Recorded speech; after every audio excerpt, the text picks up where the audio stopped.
वर्ष जरी नवीन सुरू झालेलं असलं ना, पण तरीही आपण गेल्या वर्षाला कधी विसरत नाही आणि म्हणूनच म्हटलं गेल्या वर्षाच्या काही मागच्या 4-5 वर्षाच्या काही आठवणी आहेत छान-छान, त्या तुमच्यासोबत शेअर करायच्या होत्या. म्हणून काही फोटोज जे होते ते व्हिडिओच्या सुरुवातीला लावले. तसे तर गेल्या वर्षाचे पूर्णच मला अजून काही फोटो तुमच्यासोबत शेअर करायचे होते. पण 5-6 महिन्यापूर्वीच हा आयफोन घेतला होता आणि त्यामध्ये काही जुने जास्त फोटो नव्हते. त्यामुळे घेतल्यापासून जे काही फोटो आहेत ते तुमच्यासोबत थोडेसे शेअर केले मी. म्हटलं व्हिडिओचा इंट्रो पण छान होईल आणि बऱ्याच आठवणीही रिमाइंडर होतील. तुम्हालाही बरेच फोटो बघून माझे बरेच व्लॉग्स आठवले असतील, जसे मलाही फोटो सिलेक्ट करताना बऱ्याच नवीन गोष्टी आठवल्या. चला असो, आज 1 जानेवारी आहे आणि आपण प्रत्येक दिवस जसा घालवतो ना, तसाच मी हा दिवस घालवते. अगदी सिंपल. रात्री झोपतानाही माझ्या डोक्यात काही प्लॅन नव्हता, की नवीन वर्ष सुरू होतंय, दिवस कसा घालवायचा आणि सकाळी उठतानाही काहीच प्लॅन नव्हता. अगदी रिलॅक्स असं उठली आहे मी आणि म्हटलं दिवसाची सुरुवात जी आहे ना, ती फक्त मला माझ्या झाडांपासून करायची आहे. माहीत नाही का, पण 5 वर्षापासून जेव्हा पण मला काही स्ट्रेस आला आहे छोटा-मोठा, तसं मी जास्त टेन्शन घेत नाही. पण तरीही असं थोडंसं दुःख झालं. बाल्कनीत आली, उभी राहिली, हे फुललेले फुलं बघितले ना, की मन माझं प्रसन्न होऊन जातं आणि मला असं वाटते, की ही छोटीशी इन्व्हेस्टमेंट ना, मला मेंटली खूप जास्त जी आहे ती स्ट्रॉंग बनवते. मला पाहून बऱ्याच जणींनी गार्डनिंग सुरू केलेली आहे आणि मला सांगायला खरंच खूप आनंद होईल, की त्यांनाही सेम एक्सपिरियन्स येतोय. चला असो, नवीन वर्षात तुम्ही काय संकल्प घेतलेला आहे मला नक्कीच सांगा आणि मी काय घेतलं आहे तुमच्यासोबत पुढे शेअर करतेच. छोट्या-मोठ्या गोष्टी आहेत ज्या ह्या वर्षामध्ये मला अचीव करून घ्यायच्या आहेत. पण सगळ्यात महत्त्वाचं म्हणजे एक नवीन गोष्ट मी ह्या वर्षामध्ये असा संकल्प केला आहे. तर मी आजची जी चहा ठेवते ना, ती माझी पहिली आणि शेवटची असणार आहे. मी दिवसातून 2 टाईम चहा घ्यायची, पण मी आता ही एकच वेळा चहा घेणार आहे. डेअरी प्रोडक्ट्स मला कमी करायचे आहे. याच्यावर डिटेल मी तुमच्यासोबत पुढे डिस्कस करेलच, की मी असं का करते. पण तरीही मस्त बाल्कनीत गेली होती, झाडांना पाणी घातलं आणि त्यानंतर जरा बाल्कनी ही आवरून घेतली वरच्यावर आणि मग चहा ठेवलेली आहे आणि नेहमीप्रमाणे जोवर माझी चहा होते 5-7 मिनटात थोडंसं किचन पण आवरून घेतलं, चहा घेतली छान आणि आता इथे पियाकडे येऊन बसली आहे. अगदी निवांत आमच्या दिवसाची सुरुवात झाली होती. रोजपेक्षा जरा लेटच उठली होती 7:30 वाजता, त्यामुळे अजून अंघोळ वगैरे सगळं बाकी आहे. चहा घेऊन डायरेक्ट इथे पियासोबत मस्त टाईमपास करत बसली आहे. तिला बड्डेला हा सुपर क्ले तिला गिफ्ट हवा होता जो तिला मिळाला आहे आणि गेल्या 2 दिवसापासून त्यामध्ये इतकी छान रमली ना ती. तिने बऱ्याच गोष्टी बनवलेल्या आहेत, तुम्हाला पुढे व्हिडिओमध्ये शेअर करते मी. छान छान वस्तू बनवल्या आहेत तिने. तर तेच ती करत होती आणि इतक्या छान छान वस्तू बनवत होती. प्रत्येक वर्षाप्रमाणे ना आम्ही आता विशलिस्ट बनवतोय आणि मी ही विशलिस्ट बनवताना ना मेक शुअर करते की मी पण असली पाहिजे, पियाही असली पाहिजे आणि पियाचे पप्पा पण असले पाहिजे. त्यांचं तर काही नसते एवढं लिहिणं, पण मी जे काही लिहिते ना ते त्यांच्या मतानेच मी लिहित असते की ठीक आहे, मला ही मोठी गोष्ट करून घ्यायची आणि तुमच्या सपोर्टची खूप गरज आहे. हो म्हणा तरच मी इथे लिहिते, नाहीतर मग मी काही लिहितच नाही.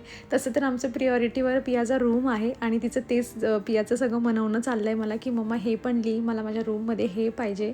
विशलिस्ट मला असं वाटतं ना प्रत्येकाने लिहिली पाहिजे. त्या विश आपल्या पूर्ण हो नको हो, पण ते लिहिताना बराच आनंद असतो आणि 1-2 आपल्या अशा इच्छा पूर्ण झाल्याच तर टिक करायलाही मजा येते. आणि आमचं इथेच आता छान भांडण वगैरे करून मस्त विशलिस्ट लिहिणं चाललं आहे. पियाचं बऱ्यापैकी चाललं आहे मला सांगणं की मम्मा टॉयज पण लिही, मला हे पण टॉयज पाहिजे, मला ते पण टॉयज पाहिजे. आणि मी तिला सांगते की हे विशलिस्टमध्ये लिहायचं नसतं.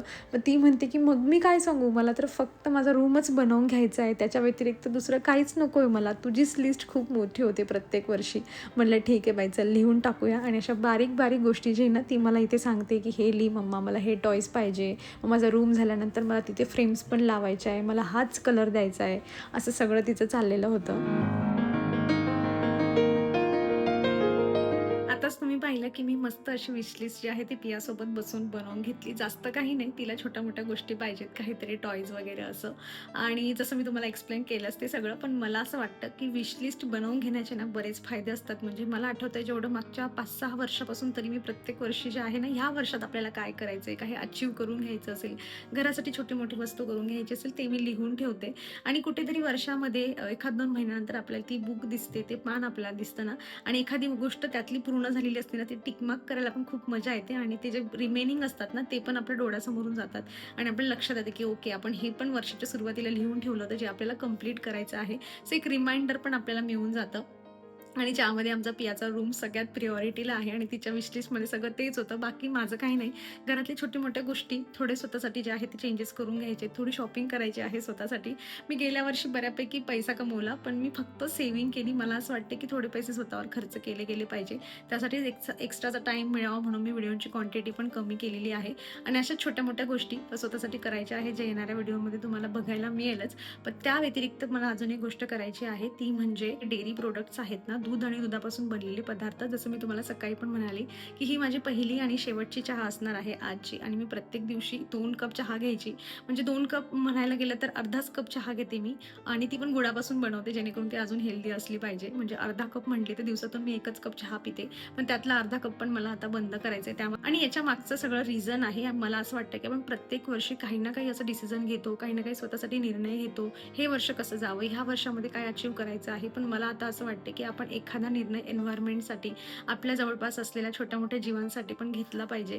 आणि मला असं वाटते की मी हा जो डिसिजन घेते खूप मोठा फरक नाही पडणार, पण माझ्या व्हिडिओ थ्रू तुम्हाला पण जर असं वाटतंय, तुम्ही पण एखादा अशी गोष्ट स्किप करताय करण्यापासून, तर मला असं वाटतं की नक्कीच मोठा जो आहे तो इफेक्ट कुठे ना कुठे जो आहे तो पोहोचतो. आपण जे करतो, आपली मुलं आपल्याला फॉलो करतात, सो त्यांच्या माध्यमामधून पण जे आहे ते हळूहळू काही ना काही इफेक्ट जो आहे तो लवकरच येईल. आणि हे डेअरी प्रोडक्ट्स बंद करायचं जे रिझन आहे ना, म्हणजे ते त्याच्या बिहाइंड जे होतं ना, आपल्याला आधीपासून गोष्टी माहीत असतात बघा, पण आपण त्याच्यावर डिसिजन घेत नाही. पण गोष्ट अशी झाली की परवाच्या दिवशी पियाचा बर्थडे होता. म्हणजे दुपारी बऱ्यापैकी आमच्याकडे वेळ होता दोघी मायलेकींकडे. दोघांची स्क्रोलिंग आमची चालू होती. स्क्रोल करता करता एक व्हिडिओ आला, खूप मोठा होता, पण आम्ही तो एकदम म्हणजे न स्किप करता शेवटपर्यंत बघितला. आणि व्हिडिओ संपताच पियाचं हे म्हणणं होतं की मम्मा, आता मी यापुढे जास्त दूध पिणार नाही. आणि मलाही असं झालं की आपण काही डेअरी प्रोडक्ट्स जे आहेत, मी खूप कमी प्रमाणामध्ये आमच्या घरामध्ये डेअरी प्रोडक्ट्स खाल्ले जातात. म्हणजे दही पण खूप जास्त खाल्ली जाते असं नाही आहे. दूध पण म्हणजे पिया थोडंफार प्रमाणात पिते. हे पण एक टाईमची चहा घेत नाही. त्यातल्या त्यात आमच्या घरी पनीर पण एखाद आठवड्यात येतं, तर 2-3 आठवड्यांच्या गॅपनंतर येतं. स्वीट्स तर आम्ही म्हणजे खूप कमी प्रमाणात खातो. दुधापासून बनलेले जे पण काही स्वीट्स असतात, मोस्ट ऑफ गोड खायचं नाही म्हणून मी स्वीट जास्त आणतच नाही. आणि घरी पण असं खवा वगैरे म्हणा, असं काही जास्त एवढं बनतच नाही. शिरा पण एवढा बनत नाही की आपण त्याच्यात दूध वगैरे टाकू. इन शॉर्ट सांगायचं म्हटलं तर दुधाचे पदार्थ आमच्या घरात खूप कमी खाल्ले जातात. पण तरी मला असं वाटतं की अजून थोडे कमी करावे. तर का, जसं मी तुम्हाला सांगितलं की एक व्हिडिओ पाहिला आणि त्या व्हिडिओमध्ये ज्या पद्धतीने दाखवलं गेलं होतं, म्हणजे सगळं रियालिटी त्यांनी दाखवली होती.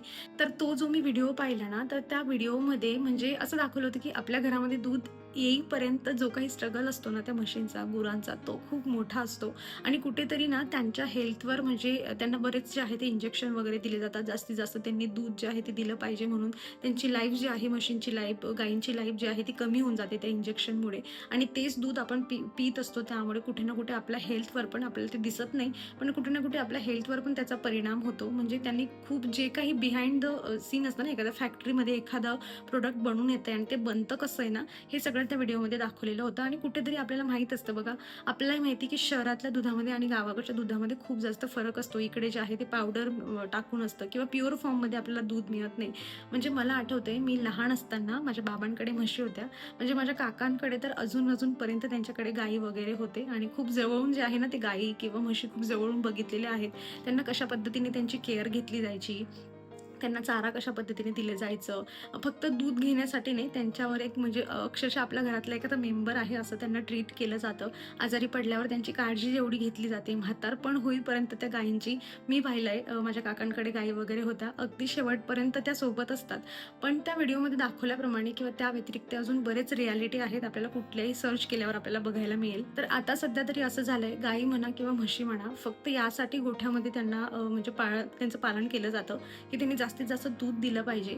आणि ते दूध पण त्यांचं नॅचरली जे आहे ते प्रोड्यूस करत नाही, त्यांना इंजेक्शन देऊन जे आहे ते प्रोड्यूस करायला लावतात, ज्याच्याने त्यांची त्या गुरांची लाईफ पण खूप कमी होऊन जाते. आणि तेच दूध आपण पितोय तर आपल्या हेल्थवर पण त्याचा इफेक्ट होतो. आणि जेव्हा त्या म्हशी म्हणजे प्रेग्नेंट वगैरे होऊ शकत नाही, तेव्हा त्यांना म्हणजे त्यांची नॅचरली डेथ होत नाही. कारण एवढे गोठे आहेत तिथे, एवढ्या म्हशी किंवा एवढ्या गायी असतात, एवढं त्यांचं म्हणजे त्यांना फक्त सांभाळलं यासाठी जातं की त्यांनी जास्तीत जास्त दूध दिलं पाहिजे. म्हणजे ते जेव्हा दूध वगैरे देऊ शकत नाही ना, तेव्हा त्यांना विकलं जातं आणि मग त्यांना मारलं जातं.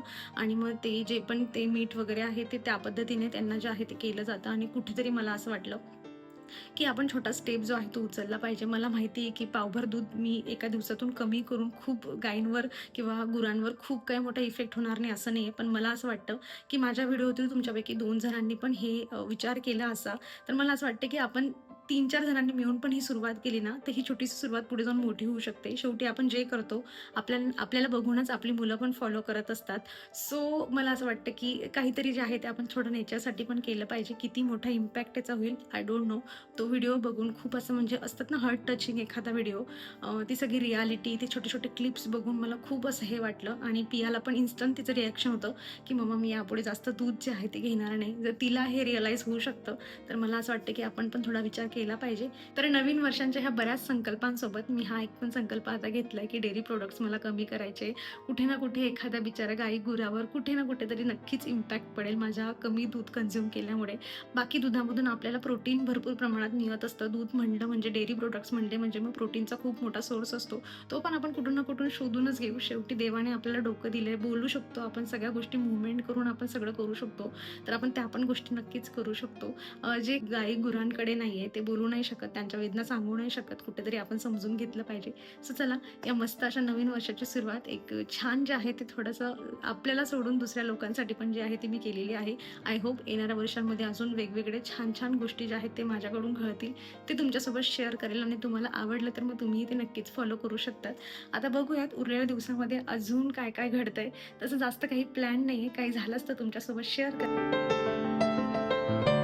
माझं ऐकून तुमच्यापैकी कुणाला वाटलंच की चला आपणही दुधाचे पदार्थ जरा कमी खाऊया, तर तुम्हाला माहीत असलं पाहिजे की दुधाव्यतिरिक्त भरपूर असे फूड आहे ज्याच्यामधून आपण म्हणजे पदार्थ आहे ज्याच्यामधून आपण भरपूर प्रोटीन घेऊ शकतो. जसं की जे काबुली चना असतात, त्यानंतर शेंगदाणे आहेत, बीन्स आहेत, त्यानंतर जे पनीर आहे, पनीरच्या ऐवजी आपण टोफू यूज करून घेऊ शकतो. म्हणजे जे सोयाबीन असतात ना, जे सोयाबीन वडी म्हणा किंवा सोयाबीनचं तेल असतं, ते दाणे जे असतात ना ते पाण्यामध्ये भिजवून त्यांना ग्राइंड करून त्यानंतर त्याचं जे दूध निघतं त्यानंतर मग सेम प्रोसेसने तो टोफू बनवला जातो.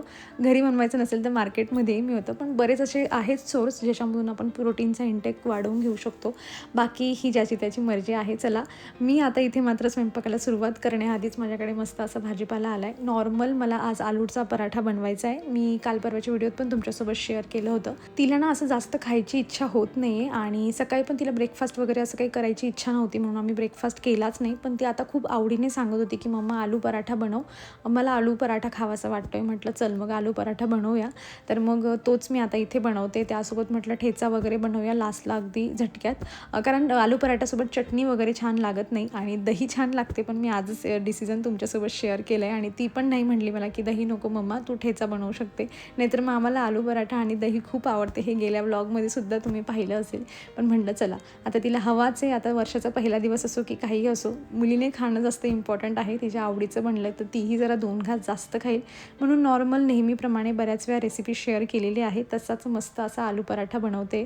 आणि छान जे आहे ते आज आमचं असं जेवण होणार आहे वर्षाच्या पहिल्या दिवसाचं. न्यू इयरची कलाकारी बघा आमची. आता हे तू काल दाखवलंय, don't waste your time. Lollipop, okay. हे सगळं सुपर क्ले पासून सकाळपासून बनवणं चालू आहे. हा अर्धा काल बनवला होता ना तू, आणि अर्धा तिने आज बनवला. याला टेडी बनवलाय. अजून चिक. काय चिक चिक नावेचा? चिक चिक ओके, चिक. हा छान आहे, क्यूट. Octopus, okay. हे दोघं आजच बनवले तिने.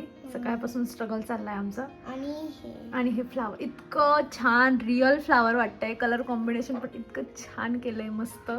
अजून मला हे फोकस घेऊ दे आधी. हा बरं, दाखव ते पण दाखव. ते ऍक्च्युली ना त्याची स्टेम सुकली नाहीये, पिंक कलरच्या फ्लावर. पिंक तो आता लेटेस्ट बनवला ना. हे बघा किती छान. हे पण आजच बनवलं मी. हा तेच ना, पहिले फक्त 2च बनवलेत ना, हे आज सगळे बनवलेत मग पियाने.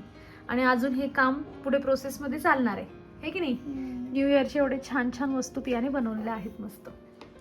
सुपर क्लेचा इतकं क्यूट रोज कोण बनवत असेल? पिया बनवते. म्हणजे नॉर्मल जर कोणी सुपर क्लेचं काही ना काही बनवतं तर त्यांना पण असं जमणार नाही. इतकं छान पियाला जमलंय, क्यूट. आणि ते पण एकदम सिम्पल वे मध्ये. इतकं सिम्पल वे मध्ये कोणालाच जमणार नाही. हो ग बाई. हो. चला, पूर्ण दिवस अगदी मस्त माझ्या मनासारखा निवांत अगदी पीसफुल गेलेला आहे. सायंकाळी फक्त एक गोष्ट करायची होती, ती म्हणजे म्हटलं कुठेतरी मस्त मंदिरावर जाऊया, दर्शन घेऊया आणि मग मस्त 2-4 प्लांटची शॉपिंग करूया. पण आमच्या इकडे ना भीमा कोरेगावला जे आहे ना कार्यक्रम असतो, त्यामुळे बरीच गर्दी असते रस्त्यांवर. मग तो मेन रस्ता हायवे असू द्या किंवा छोटे मोठे रस्ते असू द्या, तिथे पण गर्दी असते बऱ्यापैकी. त्यामुळे तो मंदिराकडे जाणारा मार्ग तिकडे खूप बंदोबस्त होता आणि काही जाता आलं नाही आम्हाला. इकडे एक जोगेश्वरीचं पण लागतं रस्त्यात, पण तिथे पण बऱ्यापैकी खूप गाड्या लागल्या होत्या. म्हटलं मग आता तिथेही न जाता डायरेक्ट आपण नर्सरीतच पोहोचूया. तर मग इथे नर्सरीत आलो आहे. तसं खूप मी विचार करून आली नव्हती मला खूप प्लांट्स घ्यायचे असं, पण म्हटलं 2-4 तरी घेऊया, कारण बऱ्यापैकी आता जे आहेत ते माझ्याजवळ जे काही 2-4 प्लांट्स आहेत किंवा जागा खूप रिकामी होती माझ्या बाल्कनीमध्ये, ती पण मला भरून काढायची होती आणि मी जास्त प्लॅन पण केला नव्हता. आणि इथे तुम्ही बघताय बऱ्यापैकी सगळं जी आहे ती नर्सरी रिकामी आहे. चांगले असे मला एवढे प्लांट्स तर मिळाले नाही, पण वर्षाच्या पहिल्या दिवशी मला प्लांटची शॉपिंग करायची होती. यांना पण सुट्टी होती, पियालाही सुट्टी होती, त्यामुळे हे सगळं पॉसिबल झालं. आणि यानंतर घरी जाऊन मस्त अशी खिचडी बनवायची आहे आणि ती छोटीशी जी पार्टी असते ना आपली अशी घरच्या घरी खिचडीची पार्टी, तशी करायची आहे. पण मला हे प्लांटची शॉपिंग करायची होती आजच्या दिवशी, ती झाली आहे. आणि असं म्हणतात ना आपण वर्षाच्या पहिल्या दिवशी जे करतो ते वर्षभर झालं पाहिजे. मला असं वाटतं की माझं पूर्ण वर्ष अगदी पीसफुल गेलं पाहिजे. मी भरपूर प्लांटची शॉपिंग केली पाहिजे आणि तुमच्यासोबत बरेच जे आहे ते छान छान ग्रीनरी शेअर केली पाहिजे. चला असं इथून हे 2-4 प्लांट्स घेते, बाकी कुठले घेतलेत तुम्हाला येणाऱ्या व्हिडिओमध्ये समजेलच. आणि न विसरता तुम्ही नवीन वर्षाचे काय संकल्प केले मलाही कमेंटमधून सांगा. यावर्षी शक्य असेल तर तुम्हाला फॉलो करण्याचा प्रयत्न करेल, नाहीतर पुढच्या वर्षी तुमच्यामधून जे काही छान छान संकल्प जे मी जमवून घेऊ शकते, मला पॉसिबल आहे, ते नक्कीच मी ट्राय करेल. बाकी माझा हा व्हिडिओ तुम्हाला कसा वाटला मला कमेंटमधून नक्कीच सांगाल. इथपर्यंत बघत आला असेल तर न चुकता व्हिडिओला जे आहे ते लाईक करून जा, हाईप करून जा आणि येणाऱ्या व्हिडिओसाठी मला बरेच मोटिवेशन येऊन जाईल. चला मग आता व्हिडिओ संपवते. भेटूयात आपण नेक्स्ट अशाच इंटरेस्टिंग व्हिडिओमध्ये. तोवर तुम्ही स्वतःची काळजी घ्या. So take care friends and bye.